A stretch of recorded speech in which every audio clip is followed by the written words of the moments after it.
Another point that opened up with recent interviews in EQAFE is the fact that what we see in front of our minds and our eyes is not all that exists. Now, many may or might, for example, say, duh, that's so obvious. And or others may or might think, what on earth do you mean with what we see in front of our minds?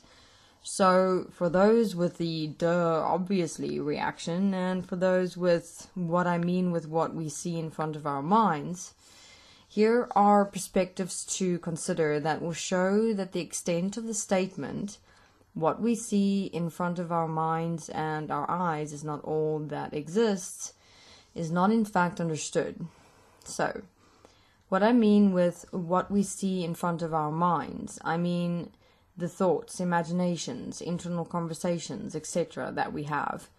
We have this relationship in our minds where we believe that what we think or imagine or speak in our minds is all there is to it, when it's not. The same that we tend to do when looking through our physical eyes.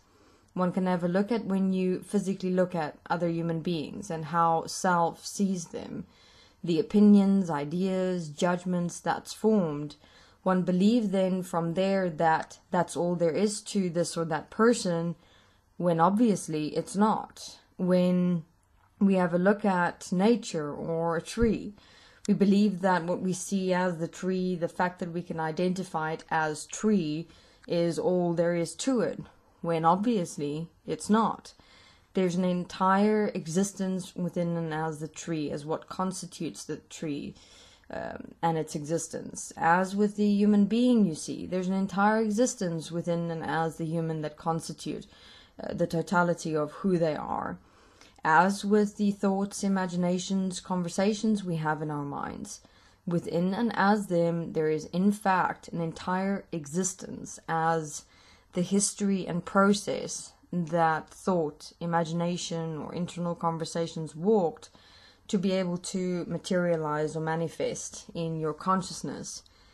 So what this woman was essentially looking at within this particular interview is, what are we doing here in this existence if we do not for our entire lives, in fact, in any way know little to nothing about our own minds, bodies, this physical existence, everything that makes ourselves or life on earth possible. Thus, our relationship to our own minds, our own bodies, this physical existence, and for example, the world system or money system, is existent primarily within and as pure belief, because we are not in fact, or have not in fact, investigated the existence of our own thoughts or imaginations, for example. And even how the majority of humanity has not investigated this world system or money system. We function primarily through and as believing in everything without actual practical investigation, understanding, introspection, research.